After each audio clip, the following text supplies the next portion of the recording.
Hello बच्चों, पिछले videos में आपको याद हो तो हम यूनिट नंबर 3 स्टार्ट कर चुके हैं और यूनिट नंबर 3 का जो पहला भाग है अध्याय 4 उसे हमने शुरू किया है और उसमें हम एक तो बायो सेवर्ट का नियम समझ चुके हैं और बायो सेवर्ट के नियम से जो चुंबकीय क्षेत्र उत्पन्न होता है बच्चों उसकी दिशा ज्ञात करने संबंधी दाएं हाथ की हथेली का नियम समझ चुके हैं। ठीक है बच्चों, अब हम उस बायो सेवर्ट के नियम पर आधारित व्यंजक देखने जा रहे हैं और वो व्यंजक क्या है तो आपसे पूछा जा सकता है कि किसी धारावाही वृत्ताकार कुंडली के केंद्र पर चुंबकीय क्षेत्र की तीव्रता ज्ञात कीजिए। किसके नियम से? तो बायो सेवर्ट के नियम से। तो पूरा क्वेश्चन बच्चों ये आएगा कि बायो सेवर्ट के नियम से किसी धारावाही वृत्ताकार कुंडली के केंद्र पर उत्पन्न चुंबकीय क्षेत्र की तीव्रता के लिए व्यंजक स्थापित कीजिए।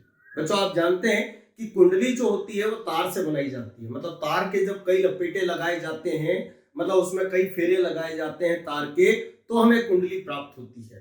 तो अब ये व्यंजक हम कैसे स्थापित करेंगे? तो पहले हम एक कुंडली लेके चलेंगे जिसमें फेरों की संख्या सिर्फ एक हो, उसके लिए व्यंजक स्थापित कर लेंगे और जब व्यंजक स्थापित हो जाए और यदि कुंडली में फेरों की संख्या कितनी हो n, तो n का गुणा करके हम उस पूरी कुंडली के कारण उसके केंद्र पर क्या ज्ञात करेंगे? चुंबकीय क्षेत्र की तीव्रता। तो अब इसके लिए ध्यान से देखिएगा हम क्या करेंगे। तो माना एक तार AB को ऐसे वृत्त के रूप में मोड़ा गया है जिसका केंद्र O व त्रिज्या R है।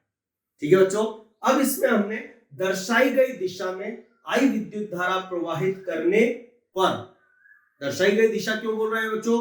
क्योंकि यदि आप इस धारा की दिशा को बदलेंगे तो जो केंद्र पर चुंबकीय क्षेत्र उत्पन्न होगा डेफिनेट उसकी दिशा भी बदल जाएगी। ठीक है, तो हमने क्या बोला? इसमें दर्शाई गई दिशा में I विद्युत धारा प्रवाहित करने पर केंद्र पर उत्पन्न चुंबकीय क्षेत्र की तीव्रता ज्ञात करनी है इसके लिए। लेकिन बच्चों आप जानते हैं कि ये काम हम केवल बायो सेवर्ट के नियम से कर सकते हैं और बायो सेवर्ट का नियम कभी भी पूरे चालक के कारण चुंबकीय क्षेत्र की तीव्रता ज्ञात कर पाने में सक्षम नहीं होता, वो केवल एक अल्पांश के कारण तीव्रता ज्ञात कर सकता है। तो हम क्या बोलेंगे? इसके लिए कुंडली की परिधि को, बच्चों ये परिधि है, इसे हम कई अल्पांशों में विभाजित करेंगे। तो कुंडली की परिधि को कई अल्पांशों small ab, small bc, small cd, small de इत्यादि अल्पांशों में विभाजित करने पर, अब करने पर क्या होगा?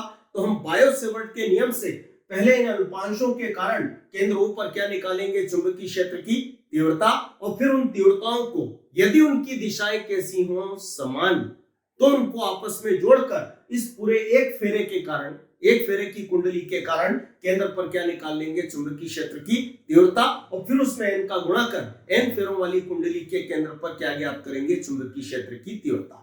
ठीक है बच्चों, तो अब आगे क्या? तो AB, BC, CD, DE इत्यादि अल्पांशों में विभाजित करने पर अल्पांश AB के कारण बायो सेवर्ट के नियम से केंद्र O पर चुंबकीय क्षेत्र की तीव्रता। बच्चों आपको याद हो तो बायो सेवर्ट के नियम से चुंबकीय क्षेत्र की तीव्रता का सूत्र ये होता है dB बराबर μ0 बटे होता है 4 पाई, ऊपर आता है I, फिर आता है dl, बटे में होता है r स्क्वायर और फिर होता है साइन थीटा। अभी मैं केवल ये सूत्र लिख रहा हूं, इस सूत्र का उपयोग हमें इस चित्र के अनुसार करना है। तो हम क्या बोलेंगे? बायो सेवर्ट के नियम से अल्पांश AB के कारण केंद्र ऊपर चुंबकीय क्षेत्र की तीव्रता। बच्चों यहां ध्यान रहे, अल्पांश AB लिखते समय A और B को कैपिटल मत लिख देना, नहीं तो खेल खत्म हो जाएगा। ठीक है, तो अल्पांश AB के कारण केंद्र ऊपर चुंबकीय क्षेत्र की तीव्रता। बच्चों चूंकि वो पहले अल्पांश के कारण तीव्रता है तो उसे हम dB नहीं dB1 लिखेंगे। अब बराबर क्या आएगा? तो पहले आएगा μ0 बटे क्या आएगा? 4 पाई, फिर आएगी प्रवाहित विद्युत धारा, तो प्रवाहित विद्युत धारा I है, फिर आएगी अल्पांश की लंबाई। बच्चों चूंकि हमने यहाँ अल्पांश की लंबाई को दर्शाया नहीं है तो डायरेक्ट इसको AB लिख देते हैं, तो यहाँ dl की जगह कौन आ जाएगा? AB, ये आ गया। ठीक है, बटे में आएगा अल्पांश से केंद्र की दूरी, अल्पांश से केंद्र की दूरी जो कि कितनी है? r, और दूरी का क्या होगा? स्क्वायर, फिर आएगा बच्चों साइन, फिर आएगा थीटा। लेकिन आपको याद हो कि बायो सेवर्ट के नियम में हमने पढ़ा है कि जो थीटा होता है ये अल्पांश को बिंदु से मिलाने वाली रेखा, अल्पांश को बिंदु O से मिलाने वाली रेखा और अल्पांश के बीच का कोण होता है। तो आप देखेंगे बच्चों अल्पांश को बिंदु O से मिलाने वाली रेखा ये इस वृत्त की त्रिज्या है और ये जो अल्पांश है बच्चों ये परिधि है ना। हमने कभी पढ़ा है कि त्रिज्या परिधि पर लंब होती है, तो डेफिनेटली बच्चों ये वाला जो कोण है जो कि यहाँ थीटा है वो थीटा नहीं, इस चित्र में कितने डिग्री होगा, 90। और यदि आपसे कोई कारण ये पूछ ले कि वो 90 डिग्री क्यों है, तो हम कहेंगे कि त्रिज्या परिधि पर लंब होती है। ठीक है बच्चों, तो यहाँ थीटा की जगह हम कितना रख देंगे, 90 डिग्री। आप चाहें तो साइड में यहाँ पे कारण लिख सकते हैं कि चूंकि त्रिज्या परिधि पर लंब होती है इसलिए थीटा बराबर 90 डिग्री, थीटा बराबर 90 डिग्री। अब बच्चों ध्यान से देखिएगा, ये है साइन 90 डिग्री, साइन 90 डिग्री का मान होता है 1, तो ये यहां से रवाना हो जाएगा, तो हमें मान प्राप्त होगा dB1 बराबर μ0 बटे 4 पाई IAB और बटे क्या हो जाएगा r स्क्वायर। बच्चों ये अल्पांश AB के कारण केंद्र ऊपर चुंबकीय क्षेत्र की तीव्रता है। इसी प्रकार अल्पांश BC के कारण केंद्र ऊपर चुंबकीय क्षेत्र की तीव्रता यहां लिखना पड़ेगा। इसी प्रकार अल्पांश BC के कारण केंद्र ऊपर चुंबकीय क्षेत्र की तीव्रता। बच्चों आप ध्यान से देखेंगे कि इस तीव्रता में क्या क्या आ रहा है, तो एक तो आ रही है धारा। आप देखें जितनी धारा AB में प्रवाहित होगी उतनी ही BC में जाएगी, उतनी ही CD में जाएगी, उतनी ही D में। अरे तो सभी अल्पांशों में धारा समान है। बटे में क्या है बच्चों, दूरी। ये दूरी एक्चुअलिटी में दूरी नहीं, ये तो त्रिज्या है, और हम जानते हैं कि त्रिज्या सभी दिशाओं में समान होती है, इसलिए सभी अल्पांशों के लिए सार का मान भी समान होगा। तो परिवर्तन केवल क्या आ रहा है बच्चों, तो यहाँ AB है, अल्पांश जब BC होगा तो AB की जगह BC आ जाएगा, BC की जगह CD आ जाएगा, CD की जगह D आ जाएगा। तो हम आसानी से इन अल्पांशों के कारण इसके आधार पर केंद्र पर तीव्रता ज्ञात कर सकते हैं। तो हम क्या बोलेंगे, इसी प्रकार अल्पांश BC के कारण केंद्र पर चुंबकीय क्षेत्र की तीव्रता। बच्चों चूंकि वो दूसरे अल्पांश के कारण है इसलिए उसने हमने dB2 लिखा। ठीक है बच्चों, इसे लिखेंगे μ0 बटे में क्या आएगा 4 पाई, धारा सभी में समान तो I। अल्पांश अब AB नहीं, कौन है BC, तो AB की जगह क्या आ जाएगा बच्चों BC बटे अल्पांश से बिंदुओं की दूरी। बच्चों चूंकि दूरी त्रिज्या है और त्रिज्या सभी दिशाओं में समान होती है तो यहाँ दूरी कितनी रहेगी r, और दूरी का क्या हो जाएगा इस पर हम लिखेंगे पुनः इसी प्रकार अल्पांश CD के कारण केंद्रों पर चुंबकीय क्षेत्र की तीव्रता। मुझे उम्मीद है आप खुद लिख सकते हैं उस तीव्रता को, उसे हम लिखेंगे dB3। तो dB3 बराबर क्या आएगा बच्चों μ0 बटे क्या होगा 4 पाई, फिर क्या आएगा I, फिर आएगा CD और बटे क्या हो जाएगा r स्क्वायर।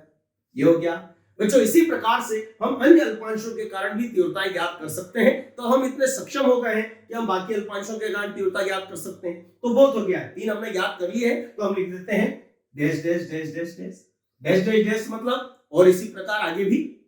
ठीक है, डैश डैश हमने क्यों नीचे की ओर क्यों लगाए, क्योंकि हम ऊपर से नीचे की ओर लिखते आ रहे हैं, तो डैश डैश भी नीचे की ओर जाएंगे। और ये बच्चों इन सभी अल्पांशों के कारण केंद्र पर चुंबकीय क्षेत्र की तीव्रता है। लेकिन आप ध्यान से देखिएगा, हमें निकालना है इस पूरी कुंडली के कारण। तो कैसे निकालेंगे, तो चूंकि ये जो अल्पांश है ये इस कुंडली की परिधि के टुकड़े हैं, तो यदि हम सभी तीव्रताओं को आपस में क्या कर दें, जोड़ दें, तो हम पूरी कुंडली के कारण केंद्र पर क्या निकाल सकते हैं, चुंबकीय क्षेत्र की तीव्रता। लेकिन जोड़ने से पहले बच्चों हमें ये देखना होगा कि क्या इनकी दिशाएं समान हैं, क्योंकि हम जानते हैं कि जो सदिश राशियां होती हैं उन्हें जोड़ा तभी जा सकता है जब उनकी दिशाएं कैसी हो, समान हो।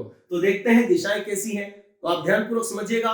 जो केंद्र पर चुंबकीय क्षेत्र उत्पन्न होगा, आप जानते हैं बच्चों उसकी दिशा दाएं हाथ की हथेली के नियम से ज्ञात की जाती है। तो देखते हैं दिशा क्या होगी। और मैंने आपसे ये कहा था कि जब अंगूठा धारा की दिशा में और उंगलियां उस बिंदु की ओर हो जिस पर हमें चुंबकीय क्षेत्र की दिशा ज्ञात करनी है, और हमें हथेली का यह भाग दिखाई दे, तो इसका अर्थ है कागज के तल के लंबवत नीचे की ओर, और यदि ये भाग दिखाई दे तो इसका अर्थ है कागज के तल के लंबवत ऊपर की ओर। अब बच्चों ध्यान से देखिएगा, हम देखते हैं दिशा क्या होगी। तो ध्यानपूर्वक समझिएगा, ये धारा की दिशा में उंगलियां बिंदु की ओर है, तो आप देखें हथेली का ये भाग दिखाई दे रहा है, और जब ये भाग दिखाई दे रहा है तो चुंबकीय क्षेत्र की दिशा यूं होगी।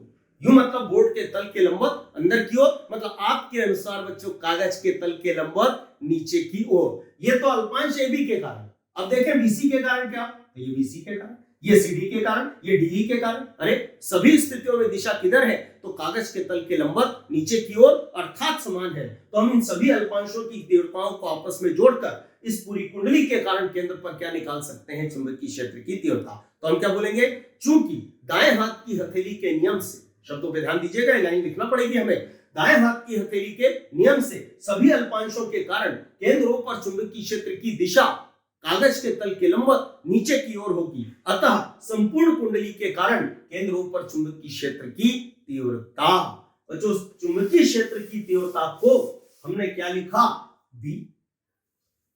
अरे पहले क्या था, ये डीबी, बी क्यों लिखा, पूरी कुंडली के कारण है। पर ये हम कैसे निकालेंगे, तो चूंकि इन सभी की दिशाएं बच्चों कैसी हैं, समान, तो यदि हम इनको क्या कर दें, जोड़ दें, तो पूरी कुंडली के कारण केंद्र पर चुंबकीय क्षेत्र की तीव्रता ज्ञात की जा सकती है। ठीक है बच्चों, तो हम क्या लिखेंगे, V बराबर dB1 प्लस क्या लिखेंगे, dB2 प्लस क्या लिखेंगे, dB3 plus dash dash dash. आगे और भी है। अब बच्चों इनकी जगह हम इनके मान रख देते हैं, तो ध्यान से देखिएगा, बराबर बच्चों dB1 का मान है μ0, इसके बटे में 4 पाई, ऊपर क्या है I, फिर क्या है AB बटे में क्या लिखा है R², ये वाला मान रख दिया हमने।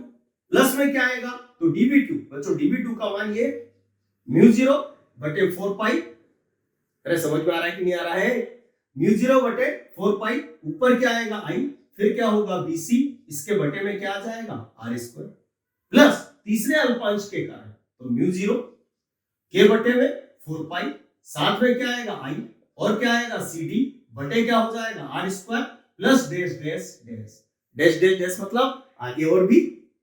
अब बच्चों आप ध्यान से देखें, तो इन सारे पदों में कुछ कॉमन निकल रहा है, तो आप ध्यान से देखिएगा कॉमन क्या क्या निकल रहा है, तो μ0 को बटे 4 पाई यहाँ भी है, μ0 बटे 4 पाई यहाँ भी है, μ0 बटे 4 पाई यहाँ भी है, सारे पदों में। अरे I यहाँ भी है बटे R², यहाँ भी है I बटे R², यहाँ भी है I बटे R², तो ये सारे पद कॉमन हो जाएंगे। तो ध्यान से देखिएगा कॉमन क्या निकलेगा, μ0 बटे में क्या आएगा 4 पाई, ऊपर क्या होगा I, और बटे क्या हो जाएगा R²। बच्चों ये कॉमन निकल गया। अब हम देखेंगे इन अंदर बचा क्या, तो आप देखिएगा यहां पर जो बचा है वो है बच्चों AB, प्लस यहां जो बचा है वो है BC।